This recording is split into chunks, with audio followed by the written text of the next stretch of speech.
Okay, we are live. Welcome to How to Build Your Own Home every Thursday from 5 to 6 p.m. Mountain Standard Time. We do live chat. So welcome. And my wife and I have an interesting story and something to consider and think about as you move forward with building and designing your home. Get some good advice. Get some people to give you some thoughts, impressions, and feedback about your home because it could end up biting you in the butt. And I want to just be kind of blunt with regard to this. A lot of people think that they're building their forever home. And with that, they think that they're never going to move, never going to sell, never going to have that kind of an issue. And so therefore they build their home. Well, this is the way we like it. This is what we like. And this is what we want. And as a result, they never really get any good feedback. Like I was talking with some clients just yesterday, and they didn't really know what they wanted, so they hired just an architect out of college just to be nice and just to kind of play with the process. And they spent a lot of time with this college student, and he really didn't have much experience. Excuse me. And so he gave him some sort of a feedback and some sort of a drawing. Now they're ready to go to the architect.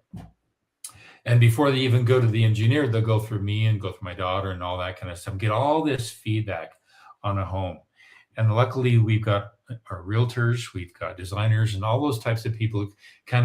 You don't necessarily have to pay all these people, but get people that are close to you, friends, family.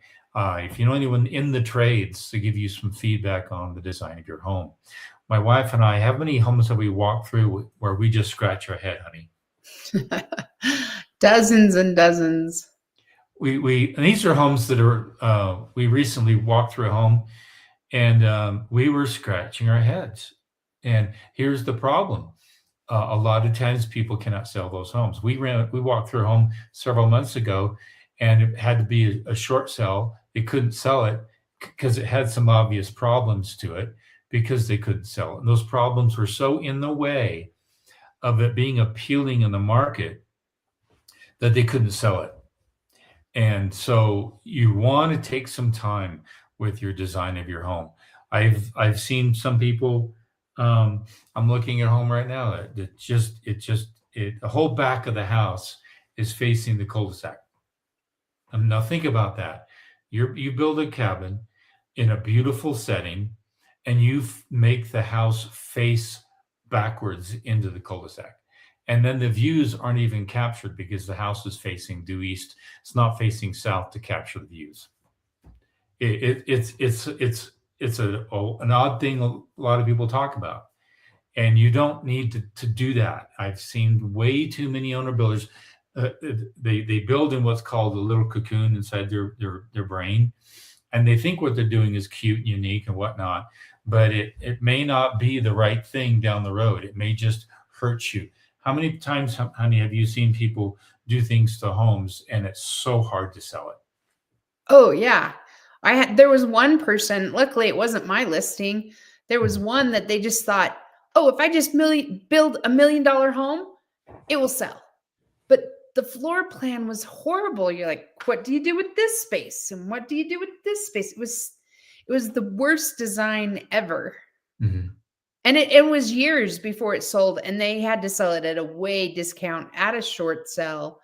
It was so sad. Mm-hmm. Yeah, it's kind of a blind spot for a lot of people, and I think the best thing to do is to get some feedback. Like I've seen a lot of people do something and build something that has no curb appeal, none whatsoever. And that's the first thing that gets people excited about buying your home. It does have curb appeal. I mean, it's being typecast. You walk in a room and you're going to be a character in a movie, and they'll typecast you like that. And a lot of times we build homes that are just so typecast. We walked through a home like a week ago, honey. How quick was that house typecasted? Which one? I'm sorry, I One had with the walkout basement. I don't know what you mean. Sorry. Okay. Typecast. They wanted some things done to it. They wanted a laundry and all that kind of stuff. Oh yeah. It was just automatically, there was just no appeal to it. And you don't have to do that. You don't have to go that route. And I'm just giving everybody a concern, something to really think about, because you're trying to build something that's going to hold value. If it's Or not going to grow hold in value. value, yeah, say that again, honey. Or even grow in value. I mean, Yeah, ideally, you're putting all this hard work in, you're hoping that your value of your home will grow right, because you've been smart. right. So that's the thing we're up against. We're up against that concern. I as I build homes, I'm constantly thinking about, okay, will it hold value and will it increase value? The worst thing you want to do is build something that's just going to lose value, all because it doesn't fit architectural appeals. It doesn't have a curb appeal. It doesn't have a functionality that's got fluid through the home. For example, we walked through a home where the laundry was downstairs. Okay. The master was upstairs. Now think about that. You're an aging person, aging in place, and you've got a laundry downstairs through a steep stairway in the corner of a home, and you have to wash your clothes. That's not fun for me. We live in a home where our laundry is right across the hall from our master bedroom. It's The nice, ideal, tucked away. yeah, ideal laundry is to be able to access it and then have it from the primary bedroom closet. So you Right. have, like, that's ideal. And if you can't do that, then okay, can you create space for a stackable washer and dryer? If you can create a little corner for that, then yeah, you have a laundry for your master area, and then maybe another laundry for the main part of the house. These are things to think about. And for example, in my wife's market, I know this for a fact that we do a lot of what was called slab on grade patio homes. Everything's on the main level. Your laundry is on the main level. Your master bedroom's on the main level. All that, your kitchen is all that on the main level. And you drive into the garage, again, that's on the main level. These are for people that are aging in place. And so we've learned a lot having built and sold and bought homes in one of the top 5 growing areas in the nation, especially for retirement. And given the fact that there's a lot of baby boomers out there, and they may end up coming back home and living with you, and you'll be taking care of mom and dad if that's the case. That's a multi-family or a multi-generational thing. Always thinking way down the line, can you maintain that value? Is it architecturally appealing? Does it flow right? Does it have all the bells and whistles that I need on a home? Or am I just going to ignore all that? I'm going to build what I want because I think this is my forever home. And most of the time, that's never the case. I've never really, things change in people's lives. I was really stable at one time, and we ended up moving to California for a while and almost had to give up our home. Luckily, we kept it. But had we given it up, that would not have been our forever home. So I wanted, maybe we can talk about this if you have any questions about that, because it touches base for both my wife and I when it comes to this issue of being an owner builder. Don't go about it blind. Get some good feedback. You wouldn't write a book and suddenly publish it without a good editor to go through it. That editor helps out. It's the same thing with building and designing and building a home. It's getting as much good feedback as you possibly can. I'm getting behind on some comments here that I want to get to, but if you have any questions related to that, please hit us up with it because that's really up our wheelhouse. Okay, let's start with some questions here. All things Rocco. How deep do I tell excavator to dig? Footer is 1 foot plus 9 foot walls. I think 1 foot exposed foundation is good. Or how much exposure should I do? Your geotech report would be specific on that particular question. If your geotech says that you need to over X, recompact, and then they'll set the elevation, I don't know. Without the geotech report, I can't tell. Now, you may be building an area where they may not require a geotech report. And so therefore you're making that guess. You're acting as the geotech engineer. And so I know there's places in Texas. I know there's places in uh, other parts of the country, Midwest especially. Even Florida is kind of loosey-goosey, believe it or not. So I really can't answer that question. I don't know the soils. I don't know the elevation. But how deep do I dig excavator to dig? If you got a 9-foot wall, obviously there's 9 foot that they're going to dig. If that's going to be a basement, a walkout basement, plus a footing, that could be 12 inches. I've seen them thicker, but that spread of that footing could be 18 inches, 24 inches, or even wider. Again, depending upon what the geotech report says. But it's how much do you dig beyond the foundation of the wall. So if that's a 9 foot and that's a walkout basement or some sort of a basement, I'm assuming that you're going to have to actually dig 5 feet beyond that, because guys have to get in there to set footings, set foundation walls. They need to walk around there. I've seen 3 feet, but that gets to be really tight. So make sure you find out how much space they need. But again, without that geotech report, I can't tell actually how deep you go. All right, good question. Okay, I was just going to look to see if he responded yet. Okay, this is a multiple one, so I'll just keep doing it.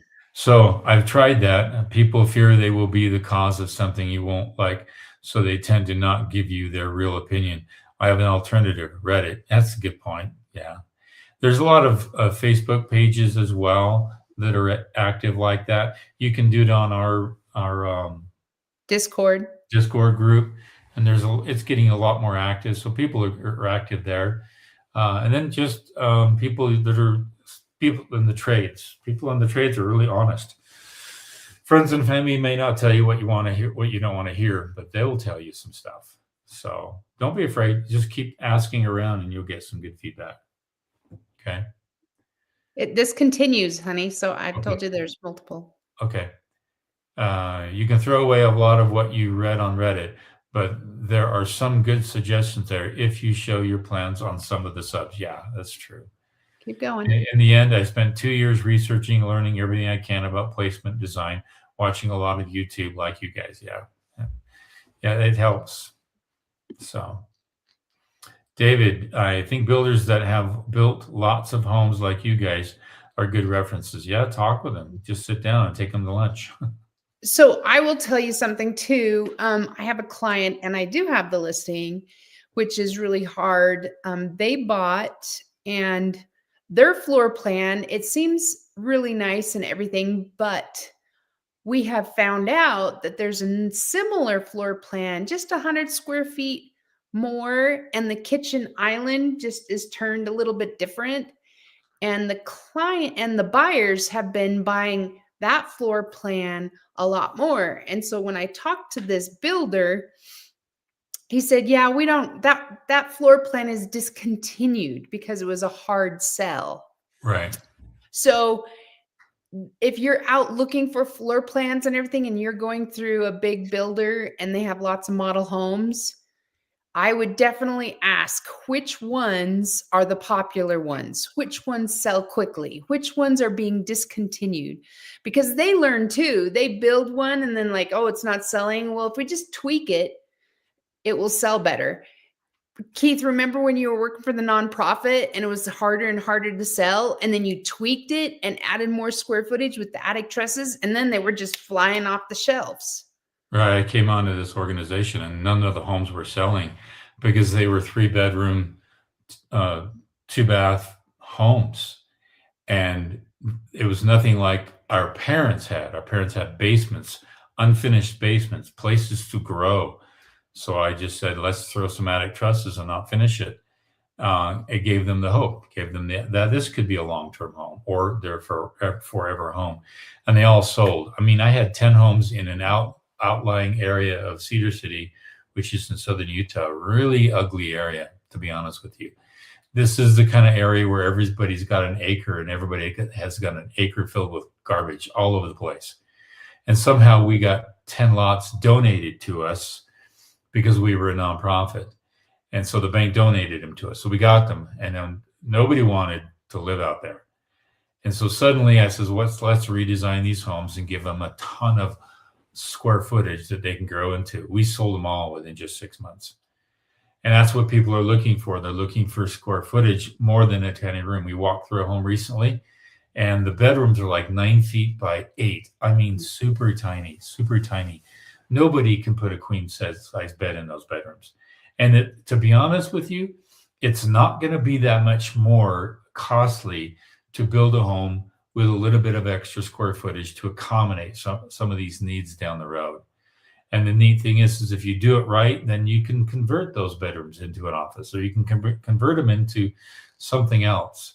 But don't be shy away from square footage. Be shy away from bad design. That's worse than building too big of a home. The worst is building a monstrosity of a home that's so terrible in its layout and so terrible in its functionality that nobody wants to buy it. And I'm seeing that happen even with big homes. People build big homes, but if you've got a family and your kids are so far away from your master bedroom, it's great when they're teenagers, but when they're young, it's hard.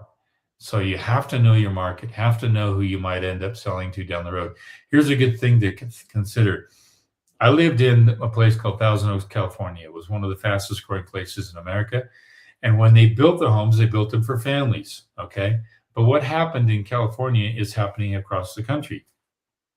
People build in these subdivisions. Typically, they're building to families. But as 15, 20 years go by, the dynamics of the community changed drastically. There's no longer young families living in there. There's older people. Now, if those homes were not planned or designed to accommodate for an older generation down the road, it makes it more difficult to sell, which is why you see a lot of remodeling 25 years later on a home, especially homes that were built in the 70s and 80s. They were so cut up and so broken up in design. By the time they came around our time, I have a video on a home. It was a monstrosity of a home. It was so cut up and so unappealing. We had to do some major surgical operations to create a massive open space. It's on our channel. And so, again, not knowing the future, not knowing the trends, styles, design, that kind of stuff, you can actually design something that's just going to be ugly. And I think the open floor plan is going to be around for a long time. I don't think we're ever going to cut up our homes again. And I remember when I was a kid, we had a dining room, a room just for a dining table. That's it. And that was costly. I mean, that was costly. Now they got rid of that and just created an open concept plan and moved that into an open living area. So again, those homes that were built in the 80s and 70s, that dining room is gone. They've refabricated, redesigned those homes. And why do that? You know, there's no need to design a way that makes it costly down the road. I'll belabor that no more. So we'll go on to the next question. Honey Caffeine, our garage granny flat build is almost a square, and the roof will be a hip roof. So the ridge vent is too small, requiring other vents. Your thoughts? That's only on the hip end of that. You should still be able to get a vent up top somewhere where the transition goes to the next roof. So even though you're hipped, there's not entirely hipped. I wouldn't think, but you can find a spot just to put a ridge vent up there, even if it's at the very top somewhere. So hip roof is when it comes up like this, and here's the regular roof. It's plain like that, and the other side is plain like that, and this hip roof just comes out like that. Well, that transition where the hip roof meets the regular ridge of the roof, you should be able to put a vent right up at the top there somewhere. Just ask your roofer and find out, hey, we want to put a vent in here. Where do you suggest we do that? And they should be able to give you some feedback on that without seeing the actual design. I'm just imagining in my mind what I'm looking at. Okay, this is a two-part. Just some thoughts from David Parker. Okay, I've been thinking of that as a starter finisher and for everything in between. Small enough for one big, there's a big enough for a family. of 8 and more, split a big bedroom, employ bunks for kids, 2 bed, 2 bath. Yeah, that's not bad. The neat thing about bunks is they're really functional Hey, for kids, but they can be pulled out and created into a regular bedroom. keep going. The 2 beds would become 3 bedrooms. I think children with close cohesion will grow up less spoiled, better bonded, and better characters. Yes, yes, yes. I never had my own room when I was a kid, and my kids never had their own room. Our daughter had her own room, but our boys had to share a room. Um, and she wishes she could have been with the boys anyway. So making kids live together is a great grounding for them later on in life, especially when they go to college, if they choose to go to college. Yeah. 2 beds would be. Oh, that's the same question. Okay. Okay, here we go. Let's see. JDIST comp. I want to put new siding over old siding. What do you think? It's an old house with a sheer wall, with no sheer wall. You're going to run into a problem with your windows. If you do that, you have to flash your windows because that new siding is going to come out past your windows, and you're going to see all that woodwork in there. I would end up pulling off the siding and just putting new on. It's not that hard to pull it off. Or put some flashing around the windows and then put the new siding up. So, especially if you do insulation, which is a new code. So if you put insulation, a full envelope wrap around that, then you have then you're going to need to flash those windows. Again, look at the siding that's on there. Most windows come out 1.5 inches, sometimes 2 inches. You can get windows custom with an additional trim around them to accommodate what you're talking about, either insulation and siding or just new siding on top of old siding. But again, the windows are going to be same with doors. Doors are going to be a problem too. What are you going to do? You got to trim that out with extra thick trim. So, good question though. I think a lot of our owner builders are out. It's when summer starts coming, people start taking vacations, and then also the light. We were noticing it was 9:30 last night and it was still light outside. Yeah. So it makes it so you can work longer for sure. And so yeah, when we built our home, our first home, we lost a lot of weight, huh, honey? We didn't come home till like 12 o'clock, 1 o'clock sometimes. Yeah, we'd grab pizza, bring the kids, have the kids sweep and clean while we were working, and that was a lot of work. Yep, it was a lot of work. We did it. It was good. It was sure worth it though. We enjoyed it, and you'll find that building a home, especially the best time to build a home when the kids are around 10 years of age, because they can do something. Yeah. All right. The worst time is when they're married and they don't have time for you anymore. Yeah. So that's even not even married, like just single and doing the social scene. They don't have time. Yeah, it's a really good thing to consider as the best time in your life to build your own home. Some people might do it several times in their life. I know I've been through that several times, but if you can time it right, so kids are home, great. Like I had 2 boys that went on religious missions, and I timed the roof when they got back. When they got back, they tore off 4 layers of shingles. It was brutal. And it piled up almost 4 feet high on the full perimeter of the home. It was. It was great that I waited, but when they got back, they said, "Dad, we don't ever want to do this again." But you got to tap into that when you can. So yeah, exactly. Okay, this is Stay Rich 33. Working in my first 15-unit development in the Riverside, would you go all in on it, or do a smaller project first? If you have the financing and you have your budget and you feel confident in that, I wouldn't feel too amiss to that. If it's a good question, I mean, I wouldn't fear that at all myself. Yeah. But I'd make sure I have enough padding and contingency in that budget so that if I had some overages, I could accommodate for them. Yeah, and then you want to look into what are you going to be doing with the 15 unit development? Are you selling each one? Are you keeping some? Are you selling others? Then you want to look at the market to see what that market is doing. So really it's what the market is going to be able to handle. If you're renting them, is the rental units, is there an oversaturation of rentals right now? There's lots of Yeah. questions to ask. If you're doing 15 unit, I wouldn't do them all at once. I'd get yourself wet with one or two and see if they sell, and or even just one.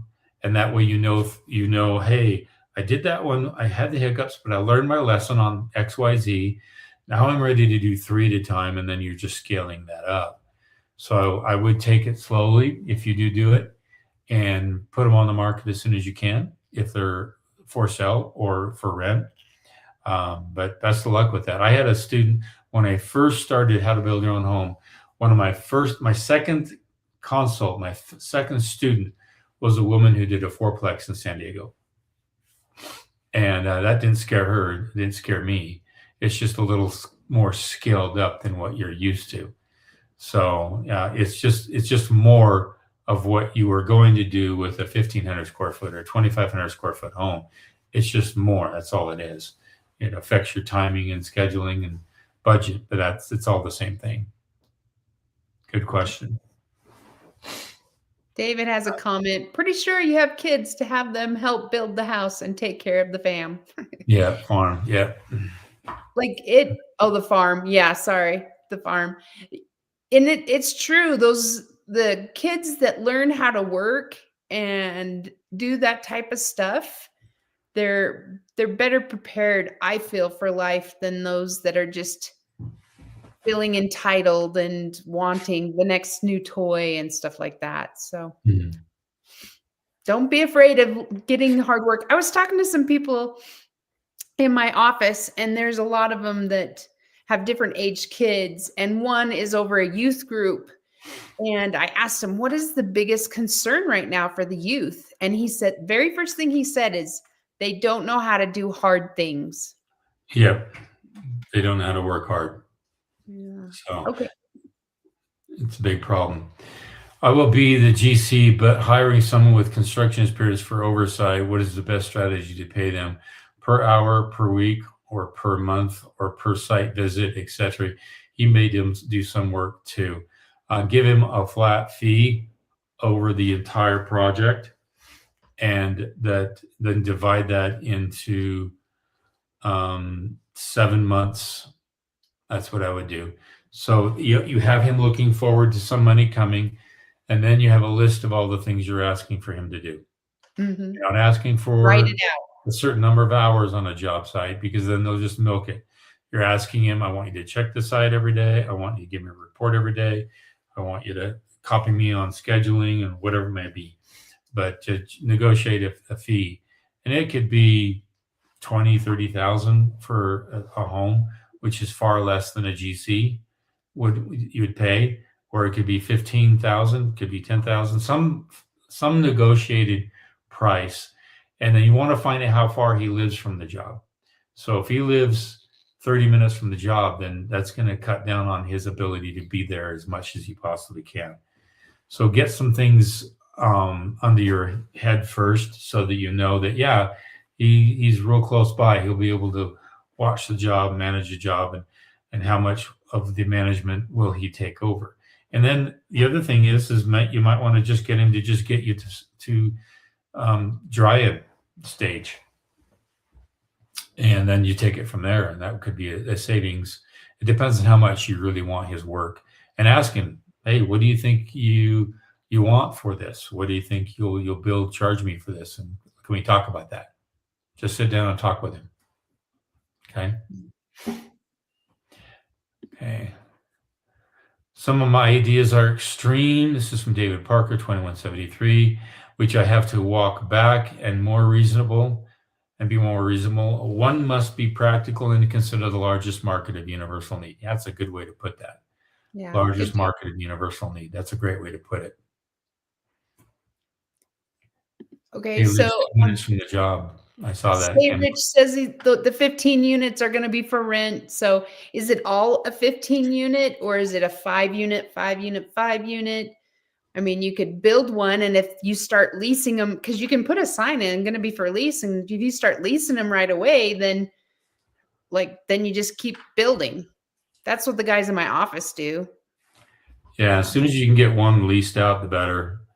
And I wouldn't do the whole thing at once. I'd get one leased out. And what's your cap rate? What's your rent rate and all that kind of stuff in your local market?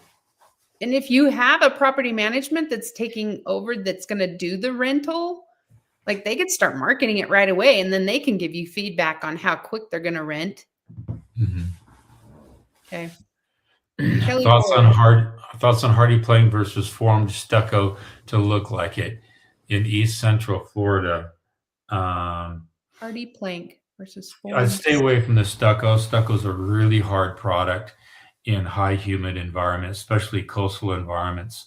You can't do stucco like we do here in the Midwest and even the Southwest. We do stucco with a polyiso foam behind it, and it helps hold the integrity of that stucco quite well. Plus, it adds an additional R value on the home. You can't do that on the coast. It's just straight lath and gray coat and finish coat. So I would really go with the hardy plank. It's going to last longer. It's solid concrete on your house. It's not going to rot over time. And it actually will look a little more appealing because that classical look is actually coming back. Stucco is the big rage for a long time. It is more affordable stucco, but the hardy plank is going to last longer than stucco. Stucco tends to settle and shrink and crack, and it has a fading quality to it. Mm-hmm. And then if you don't put any polyiso coating on it, then the sprinklers get it stained, and you name it, it looks bad. So stucco is gonna, I think it's fading out a little bit, and it's only being an accented part of the home. There's more rock, there's more fenestration on a home than you'll see with stucco these days. I think that's with like luxury. I think with the less expensive homes, I think they're going with stucco still. But yeah, if you want a classy look, the hardy back is nice. Yeah. Okay, back to Basel Kingsley. He says 2 minutes that is not bad. That's good. 2 minutes. 2 minutes from the job. So yeah. Honey Caffeine, what do you think of the different types of drywall finishes to reduce the hours spent sanding and mudding? Definitely not a level 5. In our course, it talks about all these different levels. Level 5 requires an absolutely straight and perfect wall structure, and it becomes more complicated the larger the wall and the longer the wall, because you'll see those imperfections. And people who go, the worst wall of all is a level 5 on a flat paint wall. That's the absolute worst. You don't even want to go there. I don't know if you know what that means, but level 5 is super straight, and a flat paint means that you'll see every imperfection. And if somebody marks the wall, you just can't touch it up. You have to paint the whole darn wall. So I stay away from those two. Number 4 is not so bad if it's somewhat textured. Smooth can be achieved on a number 4. And that's not bad. And most drywallers are adept at that. However, you might see some subtle imperfections the larger the wall and the more of a shadow that's cast on the wall, like an early morning rise of a sun or sunset, you'll see something there. But if you can go with a slight texture, an old world texture, and they sand it down really, really nicely, but it hides, and then you do a satin paint or something like that. It hides, kids' prints and stuff like that. I typically go between a level 3 and 4. That's where I go for drywall.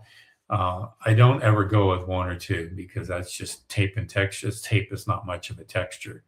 And don't do orange pill. It's still, it tried to come back a little bit, but it's just not popular. Just do the slightly textured.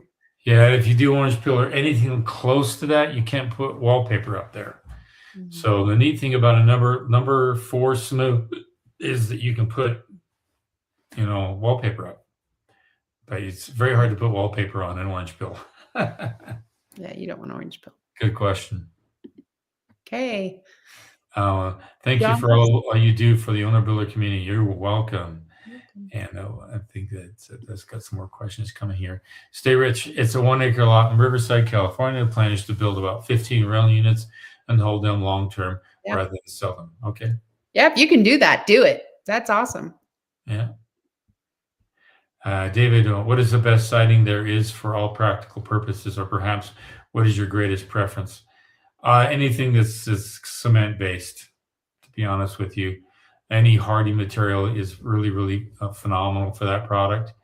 I would actually rock my entire homes if I could afford it. But I have done a lot of hardy. Hardy can come in batten board, shiplap. It can come in a shake style. It can appeal to just about any need, desire you want. And that's the neat thing. I keep seeing I have products shipped to me all the time.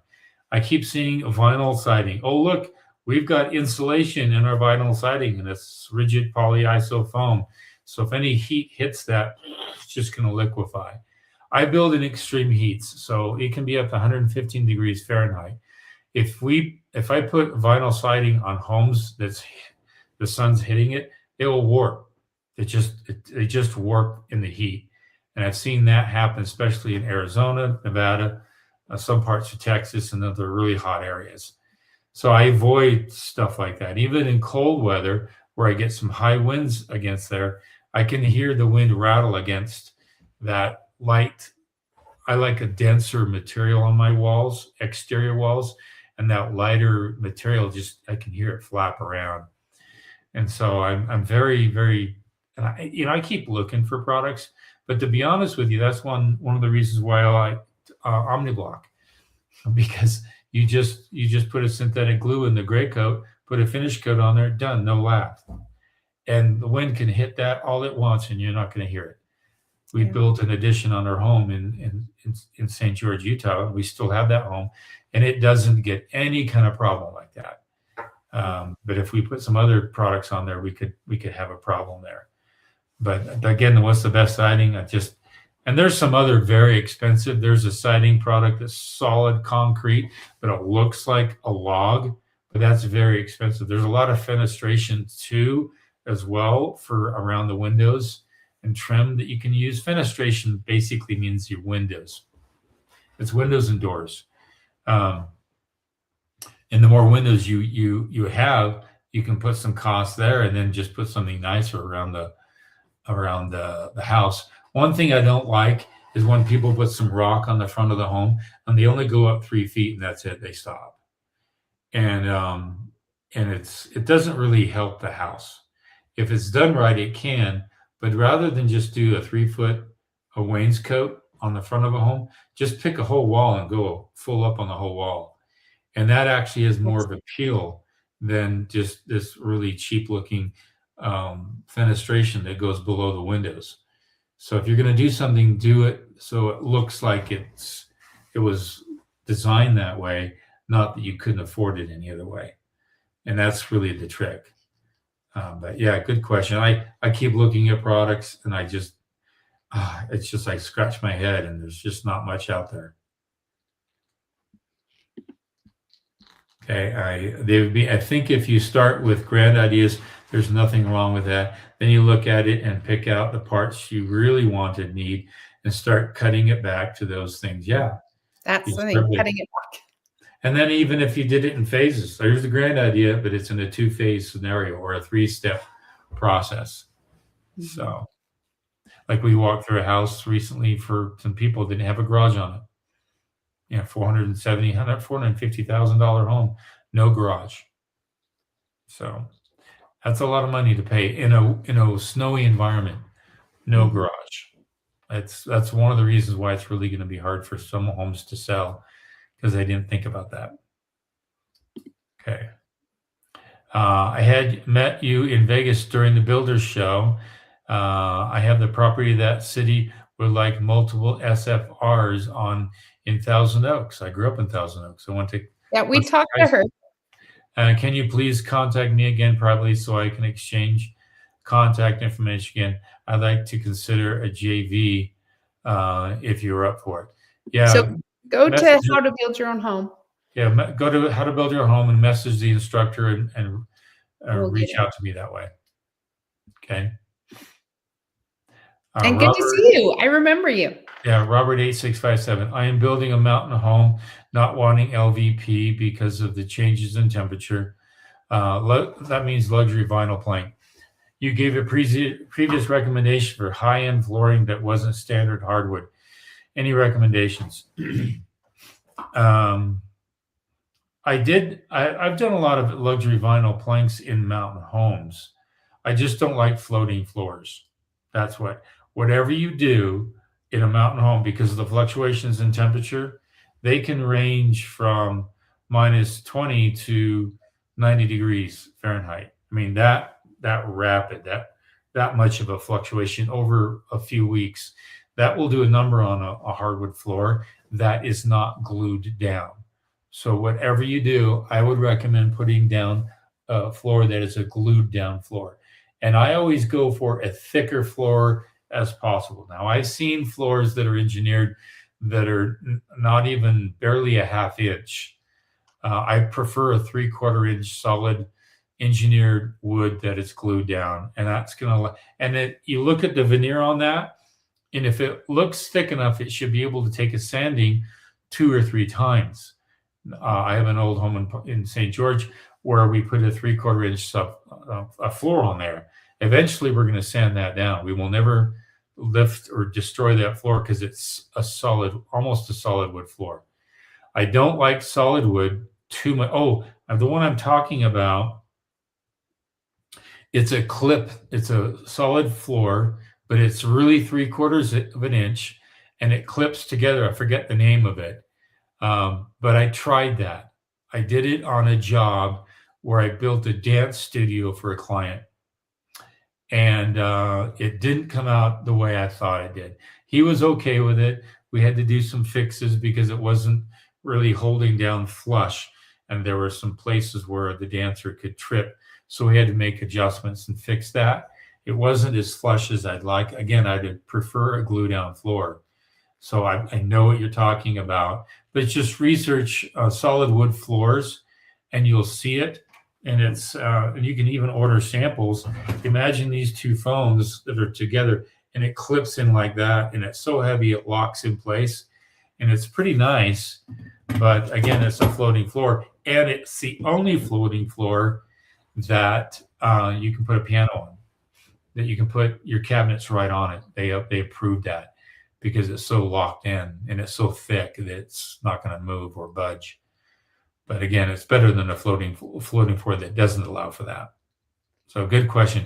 If I had which one do you prefer? Do you prefer the glue down or that? Glue down. I prefer the glue down over everything. Yep.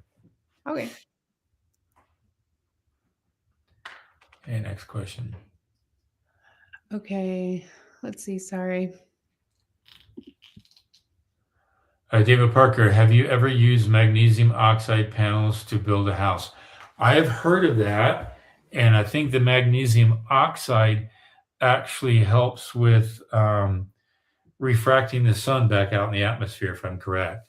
They put magnesium oxide on the roofs of barns, the Amish do, and it keeps everything cooler in the barns and in the homes. They actually paint it with magnesium oxide. So I've never heard of magnesium oxide panels built, so I've never done that. But I've seen people paint their roofs with it. So good question. Hit the thumbs up. Yes, we like that. I haven't heard of this one. This one's David Parker. Arbor vinyl siding? Arbor? No, I haven't. The word vinyl is the one that's kind of an aversion to me, but I have not heard of them. There are a lot of different products out there that are vinyl. Anything you can make of oil is pretty affordable and pretty cheap. But if you want something that's going to withstand fires, that's not going to be it. And high winds too. For an omniblock garage in Michigan weather, how would we plan to install exterior water spigots? Now, keep in mind the exterior water spigots are typically installed in a T framing structure. Okay. So imagine you have walls, no omniblock, and there's a wall going perpendicular like this. The spigot has to go right down through there because it goes into this wall structure right here on this, my right hand. And that's where you typically put a spigot in. It could be the same thing with an omniblock. Okay. If you find a wall where it's going to be a T coming right up to the omniblock, and you come in that way because the spigot, most frost spigots are like 12 inches or longer, and they come in that deep, and the omniblock wall is only 8 inches. So you're going to have to come in past the omniblock anyway. So find a wall that's teed, that's meeting the omniblock, and make your spigot connect right there. Another way is to do it on the corner, but that's a little more complicated. And if you have a problem and you have a freezing issue, then it's really hard to fix that. Really hard. So find a T structure that's coming to the meeting the omniblock in a T. Like this is the omniblock right here, and there's an interior wall structure meeting the omniblock, and that's where you put your spigot. Okay, David B. Lots of new metal siding coming out now too. Yeah. If it's aluminum, it's superior. If it's not aluminum, it's going to have a hard time with its paint, and it's going to fade. And then it can be, there's some issues with regard to electrical problems, electrical storms. And if there's a solar micronova, that might not be the best thing to live in. So do some research there. Okay. Phil Cook. Are new builds using any wallpaper these days, or is that too old school now? No, wallpaper is coming in. Yeah. Last year, it's really, so it's not, well, there's some that's doing the whole wall. Some are doing accent walls, but the new wallpaper that's coming out, there's some beautiful designs. And then also a very classic traditional looks are coming back in. So yes, Yeah. wallpaper is coming back in. Especially for ceilings now. I'm seeing a lot of ceilings being added to with wallpaper. So I like the omniblock, but I have a question to start from over time. That's going to be fine. That's just going to be your thermal break. The omniblock has 2 thermal breaks. In my mind, it's the best wall design system on the market because of its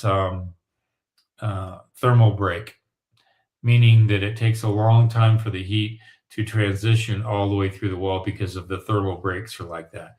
I had a little debate with a staff member with my county, and the staff member wanted to create rammed earth homes, and create a code structure for rammed earth homes.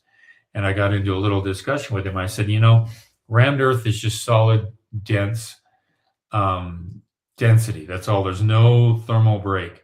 So you're going to have heat and cold conductivity through that wall quite easily because there's not going to be a break.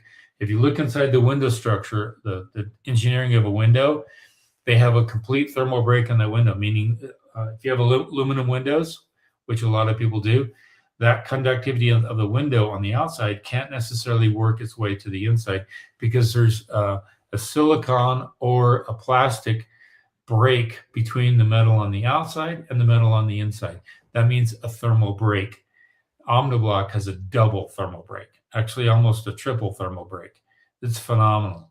So that's how effective it is. There's a fast wall, it's the same way. It's got a massive thermal break inside the wall. It really slows down the transfer of cold to heat. And again, heat chases cold, so it slows that down quite immensely. It's phenomenal. So don't worry about the stone. Don't worry about the styrofoam. That just is adding to the thermal break. Radiant heated floors, pros and cons. Weber County, Utah. Well, you're in a cold climate, and heating from the floor up is advantageous in a cold climate. That's the pros. The cons is if you ever have to remodel your home, which could happen down the road, cutting into that floor is going to be an absolute nightmare because you will destroy that entire heating system. That's why I stay away from them, because I've remodeled so much over my lifetime.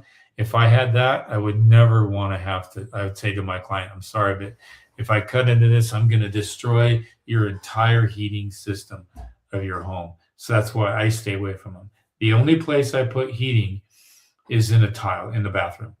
And it's done below the lath structure, meaning you could bust up the tile if you wanted to and clean it all up. The heating element is below that. It's in the first gray coat or the lath coat, and it's all protected. You just have to know that you can't drill through that, or you're going to have a problem down the road. As long as you know you're never going to move the tub and the toilet, you should be fine. But heating a heating element, and I'm going to do a video on this. I did a video on it just a couple of days ago, and I actually showed where the heating element was. Here's a good video of it. You can see there that they've got the bottom layer on there, and then that's showing the electrical heating unit, and that's the part that turns it on. You just turn it on right there, and then it warms that floor, and you can keep it on all the time during the wintertime, and then turn it off in the summer when you don't need it anymore. So that's a pro, very little cons in a bathroom. And again, like I said, I didn't show the video after that, but they put a whole gray coat on there, hard, kind of like Hardy. They had the Hardy planks for a long time, but now they have a lath product. Once that's on there, you can easily put tile on it, and you can actually bust the tile up very carefully to make sure you don't destroy that heating element. So that's where I put heating elements in the floor, is in the bathrooms. Okay, good question. This is a good question. Triple R. What are a few good simple examples of things that I can change with my framer on the spot that maybe my drawings didn't take into consideration? Adding archways instead of square openings. That could be one, and it's not that hard to do. They can do it in 30 minutes time with some OSB and some 2x4s. That's one thing you can do. If you have a really good framer, they'll tell you, hey, I can make this space usable. We had a framer do that, and he gave us so much space, and he was amazing. Yeah, it depends on the truss system you're using, if there's an upstairs or downstairs. I did a home for some clients, and it was a really tiny home, and they had 4 kids, and I kind of felt like they needed something special. So I put 2 benches inside the windows going up the steps so that they could have a cushion there. And then as you were going up the steps, we put in some little cubbies for books. So that way if the kid wanted to, they can kind of isolate themselves, do their own studies in the stairwell. And it had windows all throughout the spiral staircase. And that was a really nice touch. I always try to make sure I utilize every bit of space you possibly can in a home, even if it's under the stairs. Sometimes they'll just seal it off. I go, don't seal it off. We're going to use it for storage, and we use it for storage. Okay, ready? Let's do it. I could talk forever on that one, but I think that would give you some ideas.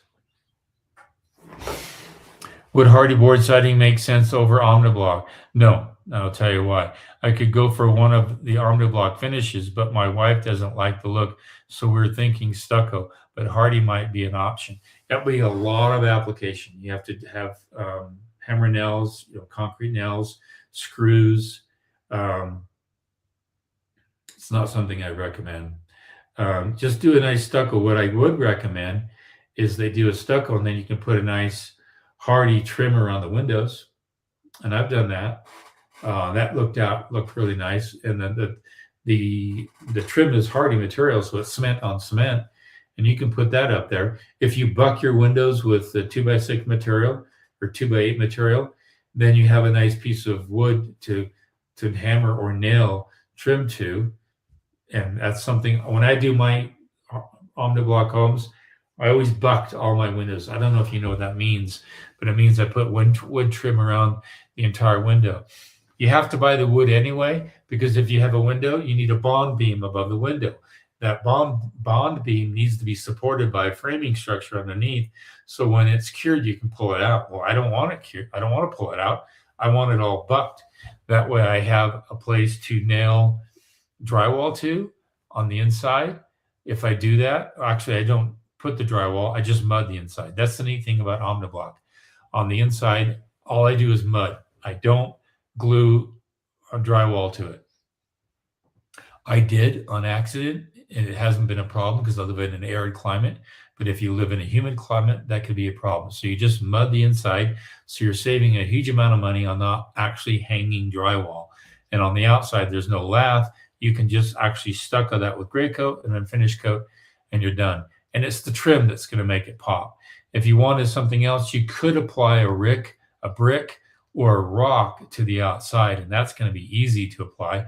Again, you don't need any lath because it's going to bond directly to the cement, to the OmniBlock itself. So think of changing it up with some other, wainscoting with rock on a certain portion of it. I did an OmniBlock home, a very big one, about 3 years ago. Just look through it, and it's called the most affordable, most cost-efficient home I've ever built. And it's in my videos. Just go through there and you'll see it. So, good question. Kelly Ward 900, thoughts on engineered wood on slab, 9/16 thick, East Central Florida. That's not bad. You know, as long as it's glued down, that's going to be much better. If it's a floating floor, then you could have over time moisture buildup in Florida. And the worst thing you want is moisture buildup under a floor. Oh, it's the worst thing. You'll have a smell in your home you'll never be able to get rid of. So if it's glued down, you got a solid seal, a solid connection to that subfloor, which is again a slab on 9/16 thick. Yeah, I would just, if you can do a glue down, even if it's engineered, it doesn't matter. Glue down engineer would be good. You can see how much I appeal to glue down floors. What would be another alternative besides double wall for second story to get good R value in South Florida? I'm not sure you need good R value in South Florida. I would want something that would be more rigid against hurricanes. So why are you needing high R value in South Florida? That's my question. You have a moderate temperature year round. Maybe in the panhandle it can get cold, but the further south you go, the more moderate that gets, the more subtropic it becomes. And so rather than a double wall, the double wall would actually be more of an efficient thing for high winds and hurricanes. That's why I would do a double wall. But again, an OmniBlock wall would be better than a double wall. All right.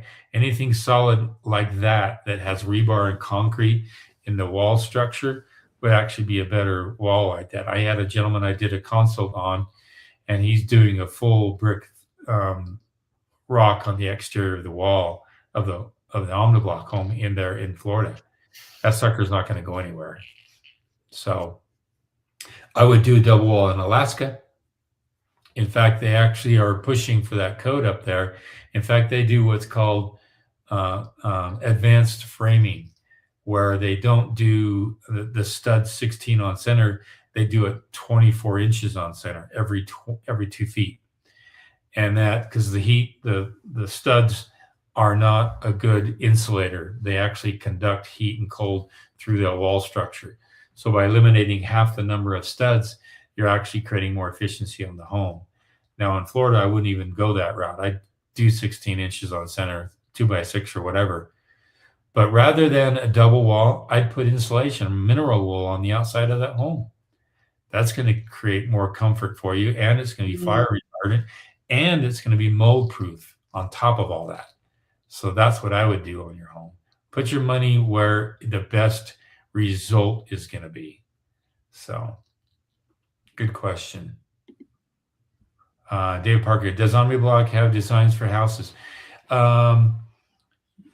You can ask Denny, but he's going to refer you to my architect, Lonnie.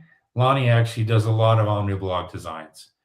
So if you want, you can reach out. He's in our program. If you've done the self-managed course, and you'll see architects, engineers, etc., reach out to Lonnie and say, Lonnie, can you send me some plans you've done in OmniBlock? And he'll be happy to say, here's a couple.